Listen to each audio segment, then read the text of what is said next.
La Organización de Países Exportadores de Petróleo, OPEP, y socios acordaron en la víspera la reducción de producción.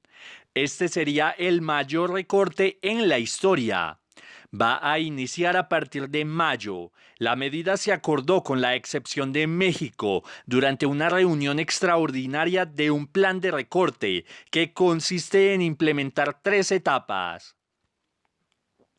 La primera, entre mayo-junio, prevé un recorte de unos 10 millones de barriles diarios.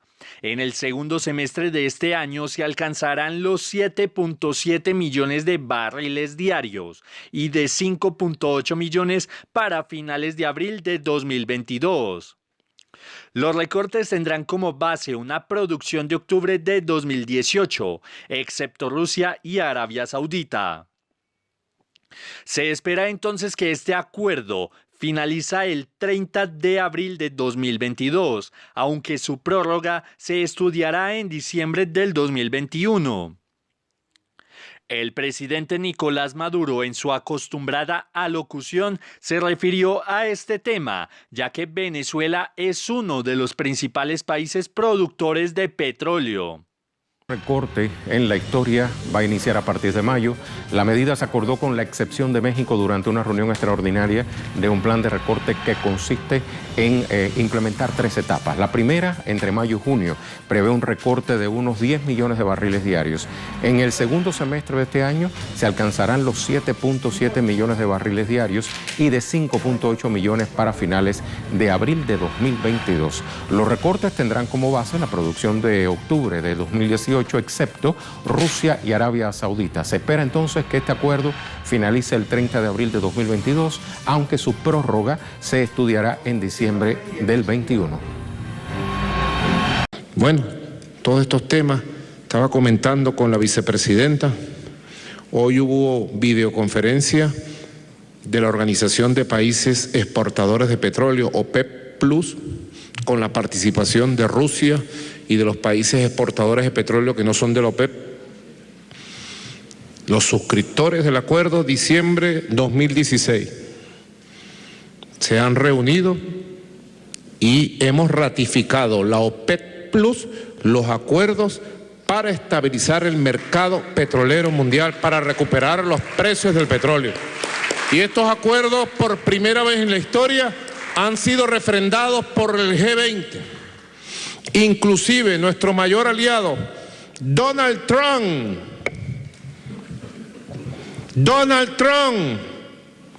dice: el gran acuerdo de petróleo con la OPEP Plus está hecho. Dice Donald Trump. ¿Se dan cuenta que la pandemia hace milagros? La pandemia hace milagros. A partir de la madrugada de hoy en Venezuela, ya el día en Asia, ya está amaneciendo en Asia, los precios petroleros se estabilizarán, el mercado petrolero se estabilizará y será la base para la recuperación financiera, comercial y económica de la economía del mundo post pandemia. Lo dijimos en el 2016, es el camino correcto. En muchas cosas habrá que bregar, insistir, argumentar y luchar hasta que logremos un mundo de paz, de cooperación. Un nuevo mundo nacerá de esta batalla que estamos dando. Asimismo, el mandatario venezolano saludó el mensaje del Papa Francisco en el marco de la Semana Santa, quien pidió la condonación de la deuda externa de los países latinoamericanos de cara a la pandemia por el COVID-19. De acuerdo totalmente con el Papa Francisco en la sanción contra los países en medio de esta pandemia, que se pueda condonar la deuda de todos los países del sur y recibir la ayuda directa de los organismos financieros mundiales. Venezuela ha ratificado la solicitud de apoyo a todos los organismos internacionales. Venezuela necesita el apoyo internacional y que cesen las sanciones, la persecución y el bloqueo económico, financiero y comercial contra nuestro país. Si nosotros no hubiéramos tomado las medidas que tomamos desde el mismo 13 y 16 de marzo, nosotros hoy tuviéramos en Venezuela, oído a toda Venezuela, más de 27.000 casos, más de 27.000 casos. Tuviéramos más de 1.000 fallecidos, Dios nos libre, 1.080 fallecidos. Y tuviéramos 1.620 compatriotas enfermos en situación grave en las unidades de cuidado intensivo. Aquí están las cifras de lo que hubiera sido si no hubiéramos tenido una cuarentena tan ejemplar, tan disciplinada, tan organizada, tan consciente de toda Venezuela. Tenemos las palabras del Papa en la misa de hoy.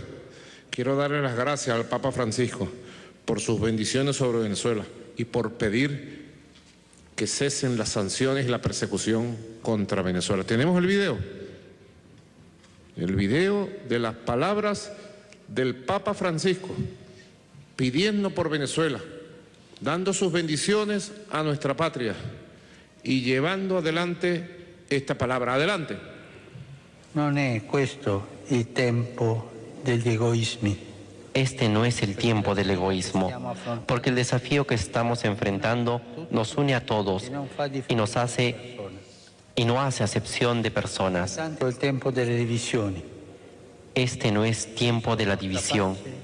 Que Cristo, nuestra paz, ilumine a quienes tienen responsabilidades en los conflictos, para que tengan la valentía de adherir al llamamiento por un alto el fuego global e inmediato en todos los rincones del mundo.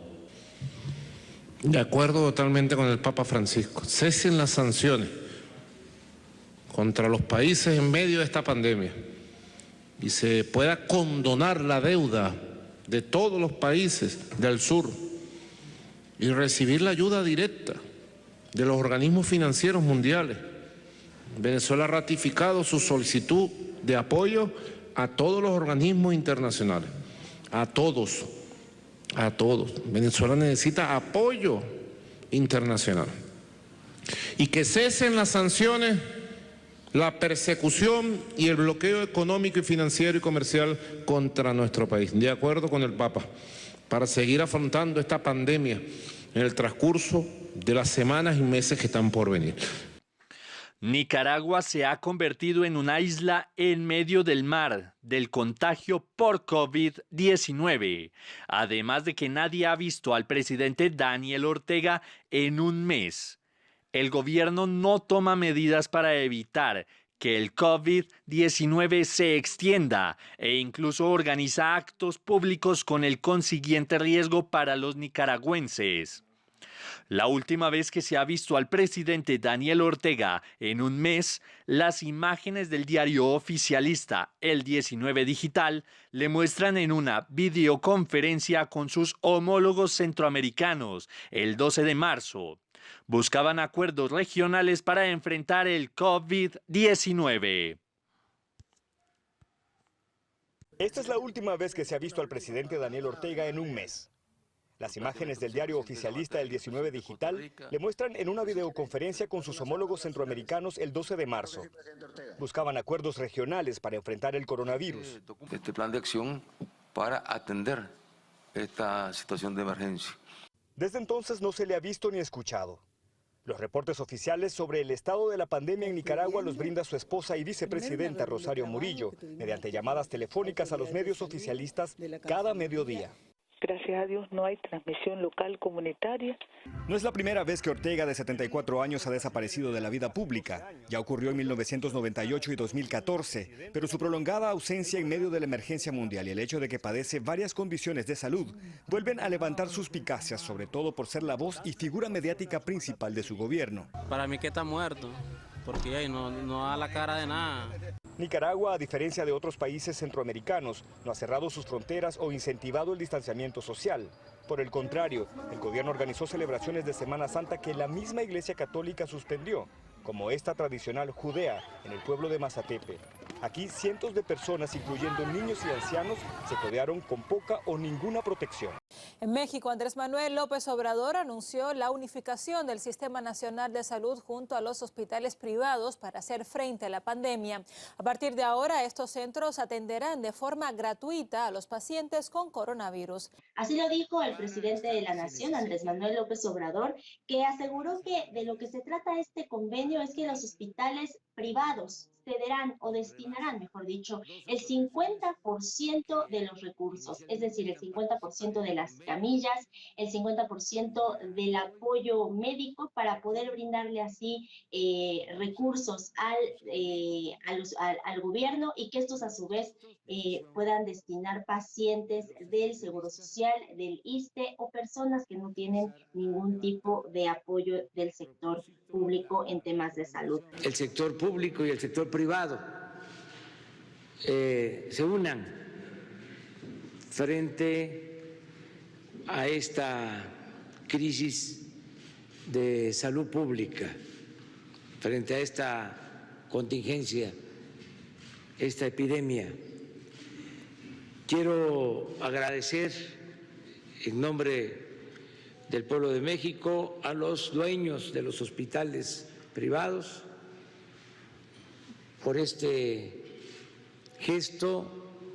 Mientras tanto, en Brasil, nuevamente noticias polémicas. Y es que su presidente, Jair Bolsonaro, aseguró a través de un video que al parecer el problema del coronavirus ha comenzado a desaparecer en su nación. Esta información, por supuesto, contrapuntea de manera directa con las cifras que cada día se van dando a conocer, donde el número de infectados y el número de muertes crece, y también contrapuntea con lo que ha dicho el propio Luis Enrique Mandetta, ministro de Salud, quien aseguró que Brasil enfrentará el pico del COVID-19 entre abril y mayo y que se espera que este virus se mantenga presente en esta nación latina hasta el mes de septiembre. Se han contagiado ya en todo el mundo con COVID-19 y más de 114,000 han perdido la vida. En Estados Unidos, la cifra de casos confirmados sobrepasa el 500,000 y los fallecidos los 22,000, pese a un leve descenso en las muertes por COVID-19. Nueva York registra más de 750 víctimas fatales diarias para un total de casi 10,000, cifra que el gobernador del estado califica de trágica. Un nuevo estudio indica que el COVID-19 puede alcanzar hasta una distancia de 4 metros, según advierten los Centros para el Control de Enfermedades. Hasta ahora se creía que era solo 2 metros. California suma más de 23,000 contagios por el COVID-19 y casi 700 muertos. Según el conteo más reciente, se espera que el estado alcance este miércoles el pico de fallecimientos. Más de 3.600 de las muertes por la pandemia en Estados Unidos se registran en residencias y casas de ancianos. La cifra supone un alarmante aumento respecto a los datos de hace 2 semanas, y nuevas publicaciones y declaraciones avivan la polémica sobre si la Casa Blanca actúa a tiempo para frenar la ola de contagios por la enfermedad. Eso mientras otra decisión fundamental se acerca a la de abrir o no el país. Los 50 estados de Estados Unidos se encuentran bajo declaración de desastre federal de manera simultánea por primera vez en la historia. El presidente de Estados Unidos, Donald Trump, aprobó el estado de desastre. La medida se produce cuando los casos confirmados por COVID-19 superan el 500,000, con 20,000 fallecidos debido a la enfermedad. La cifra de fallecidos se duplicó en solo 5 días, superando a Italia. Además, las Islas Vírgenes de Estados Unidos, las Islas Marianas del Norte, es el Distrito de Columbia, Guam y Puerto Rico también han recibido una declaración federal de desastres debido a la pandemia. Y es que según el New York Times, el presidente Trump recibió varias advertencias sobre los riesgos del virus antes de tomar medidas contundentes e incluso calificó de alarmista una llamada que recibió de su secretario de Salud a finales de enero. Pero la Casa Blanca asegura que respondió al virus con seriedad desde enero y febrero. El presidente Trump tomó medidas audaces para proteger a los estadounidenses y aplicar todo el poder del gobierno federal cuando no teníamos una idea real del nivel de transmisión o de propagación asintomática, dijo un vocero. Por ahora, la Organización Mundial de la Salud no está segura si el coronavirus golpeará en oleadas como lo hace la influenza, pero afirma que el mal llegó para quedarse. We think it's going to be a virus that stalks the human race for quite a long time to come until we can all have a vaccine that will protect us. Pese a las advertencias, en este punto la postura del gobierno estadounidense se mantiene. Aunque los expertos recomiendan al presidente que, siendo el caso, el proceso sea progresivo y por regiones. En medio del luto y el dolor vemos signos muy fuertes de una mejora, y muchos de ellos están relacionados con la dura estrategia que salva tantas vidas. Estamos salvando tantas vidas comparando con lo que hubiera podido suceder. Nadie sabe el número exacto, pero tenemos un número de 100.000 vidas. Es imposible solo pensar en eso, pero es el número más bajo gracias al enorme trabajo que estamos haciendo. En una afrenta inédita, el jefe de la Casa Blanca convirtió a la Organización Mundial de la Salud en uno de sus blancos. La acusó de estar demasiado focalizada en China y sugirió la amenaza de recortar el financiamiento de su país al organismo. La próxima semana, dijo, hará anuncios al respecto. Muchas vidas pudieron salvarse si se hubiera actuado antes. Lo admite una de las caras más visibles del manejo de la crisis, quien aceptó que ante la inminente pandemia, las medidas de distanciamiento social enfrentaron resistencias en Washington. Right from the very beginning, shut everything down, it may have been a little bit different, but there was a lot of pushback about shutting things down back then. Y es que según el New York Times, el presidente Trump recibió varias advertencias sobre los riesgos del virus antes de tomar medidas contundentes. Incluso calificó de alarmista una llamada que recibió de su secretario de Salud a finales de enero. Pero la Casa Blanca asegura que respondió al virus con firmeza desde enero y febrero. El presidente Trump tomó medidas audaces para proteger a los estadounidenses y aplicar todo el poder del gobierno federal, cuando no teníamos una idea real del nivel de transmisión o de propagación asintomática, dijo un vocero. Pero además del debate sobre si se actuó a tiempo, hay otro tema del que según expertos dependen vidas, y es qué tan pronto se puede volver a la normalidad. Por ahora, la Organización Mundial de la Salud no está segura si el coronavirus golpeará en oleadas como lo hace la influenza, pero afirma que el mal llegó para quedarse. Los médicos suelen decir con razón que el virus no discrimina, pero las políticas sociales y económicas sí. En Nueva York, el 34% de los muertos son hispanos y el 29% afroamericanos. En Chicago, donde la población negra es el 30% de la población total, 7 de cada 10 muertos por coronavirus pertenecen a ese sector étnico. Esa desproporción se advierte con variaciones en las cifras, también en estados como Wisconsin o el Distrito de Columbia. Aunque los expertos recomiendan al presidente que de tomar esa medida, el proceso sea progresivo y por regiones. Fue la peor semana desde que el coronavirus llegó a los Estados Unidos y Nueva York, alcanzando nuevos récords de muertes por día, fue el epicentro dentro del epicentro de la pandemia. Es para menos que se sigan tomando medidas drásticas para detener la propagación del virus, ya que hasta el momento en el estado de Nueva York han fallecido 34% de todos los casos del país, por lo que las autoridades le piden no baje la guardia y quédese en casa, ya que de lo contrario, todo este esfuerzo podría ser en vano. Estados Unidos es el país más afectado por el coronavirus al rebasar los 20.000 muertos, con lo que superó a Italia y España. Los casos de contagio aumentan cada hora, ya rondan los 530.000. Solo en el centro de la pandemia, que es el estado de Nueva York, hay más de 180.000 positivos.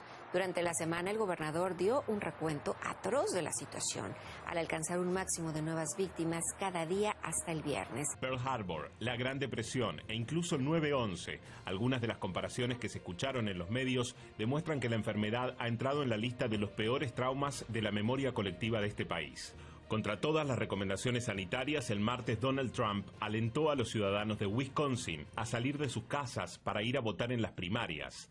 Aunque el gobernador demócrata del estado había intentado aplazarlas, el partido del presidente acudió a la justicia y logró seguir adelante con la votación. El resultado fueron las imágenes de miles de personas con guantes y barbijos, haciendo colas interminables en los centros de votación y sometiéndose a un riesgo probablemente innecesario en el momento más difícil. De Luisiana, jóvenes migrantes venezolanos y cubanos que están detenidos en una cárcel de ICE de Allen Parish denuncian que los custodios no usan equipos de protección como mascarillas y no se garantiza el distanciamiento social. Temen ser infectados por los propios funcionarios carcelarios y exigen medidas de prevención. Por favor, somos seres humanos igual que ustedes, somos migrantes, no criminales. Acá no contamos con ningún tipo de higiene. Los oficiales siempre entran y salen en sus cambios de turno. Aparte de eso, no utilizan mascarillas. Hay un centro de detención muy cerca de aquí con, lamentablemente, un fallecido e infectados, a la cual asisten los mismos oficiales de ICE que vienen acá. Al final de la semana pasada, ICE reportó que 19 empleados y 61 de sus detenidos en todo el país fueron infectados con COVID-19. 3 de los detenidos contagiados eran de Luisiana. Aunque no hay creyentes, sí hubo misa. We miss you, though. Los extraño. Preferiría estuvieran aquí físicamente, dijo el cardenal de Nueva York, Timothy Dolan, mientras oficiaba la misa a puerta cerrada y por internet. Your company, your unity in faith and prayer. Su compañía, unidad, fe y rezos, asegura el cardenal, abonan a la incomparable alegría de este domingo de resurrección. We want to lend 35. Además, ha inspirado generosidad. Una casa hogar para adultos mayores en el norte del estado donó 35 ventiladores para los vecinos de la ciudad de Nueva York. Y el gobernador fue al asilo de ancianos para agradecerles personalmente.